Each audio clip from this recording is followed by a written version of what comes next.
bevo.com.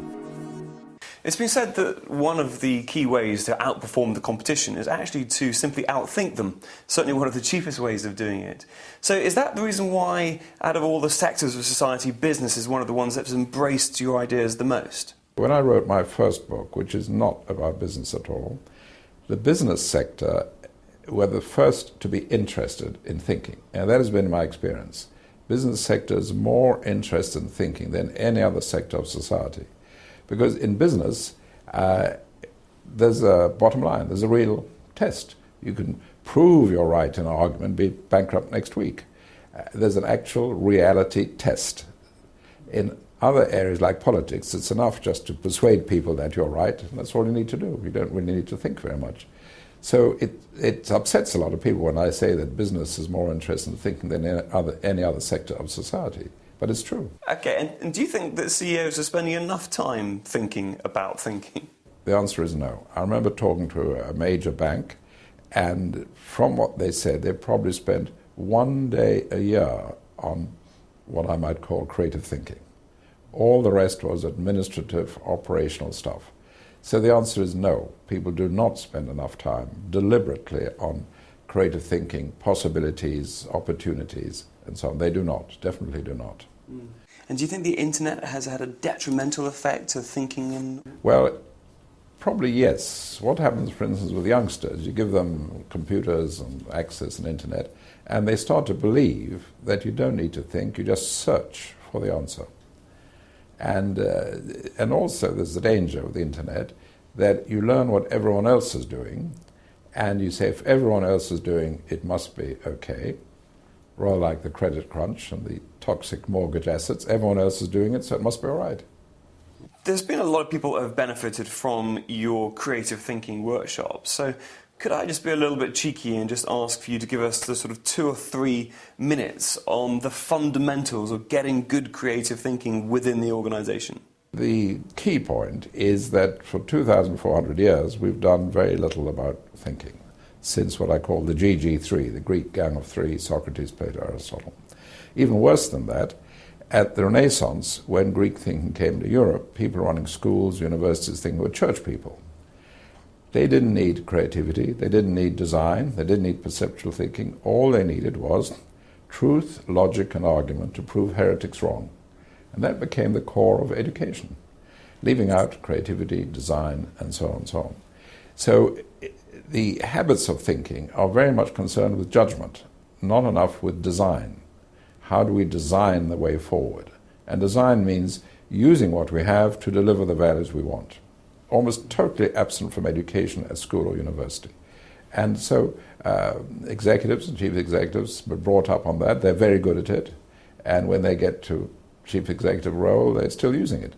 But the other aspects, creativity, design, perceptual thinking, very key, which are not developed. So there's a need to deliberately make an effort to say we're going to spend 1 hour a day, 1 day a week, maybe 1 day a month, really sitting down and trying to generate new ideas.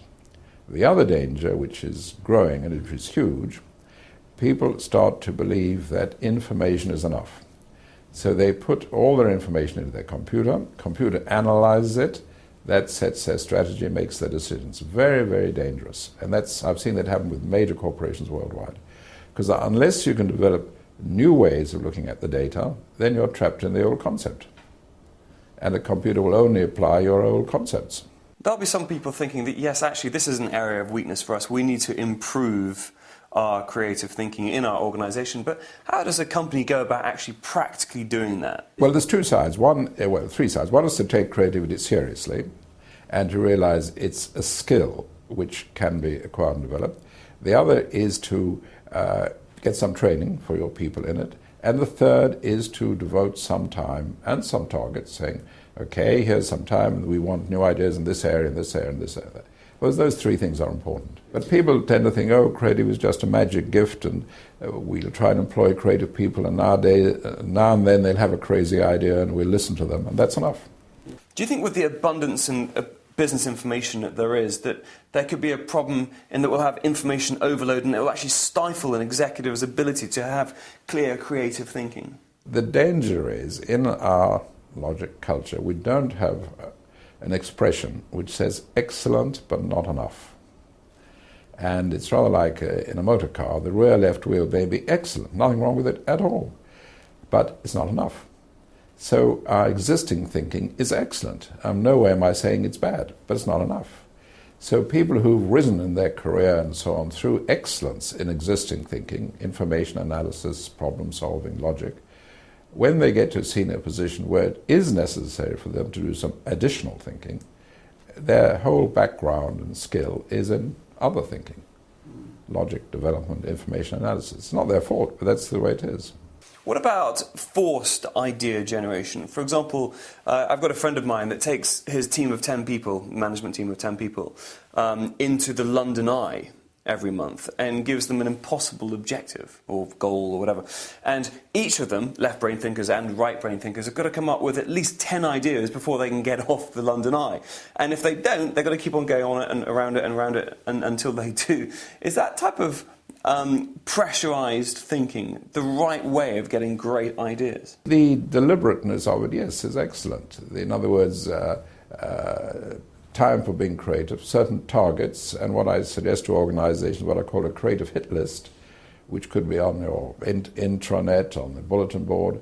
We need creative ideas in these areas, not only problem areas. That's a huge point, because our whole idea is thinking is for problem solving. Not true. You may look at something which is excellent and say, that's excellent, but maybe we can change it. 1970, I was doing some work for Shell Oil, and I said, when you drill an oil well, you drill it straight down. I said, that's excellent, but why not drill it horizontally at a certain level? Nowadays, almost every oil well is drilled like that, because you get between 3 and 6 times as much oil, because you're going through the oil-bearing stratum, not just dipping through it. In fact, Statoil in Norway has one well going 10 kilometers horizontally. But for 80 years, everyone was very happy, very satisfied, you just drill straight down. And many excellent ideas need challenging, saying, yes, that's excellent, but maybe there are other ways, better ways. That's interesting, because you're right, a lot of the thinking goes on, lateral thinking goes on in problems, and everyone says, are you a good problem solver, as opposed to... No, problem solving is only one part. You can look at things which are not problems at all and say, yes, we do it this way, but maybe there's another way to do it, yes. I mean, it's rather like I wrote a book on simplicity some years ago, and I said, when you leave the United Kingdom, why do you need passport control?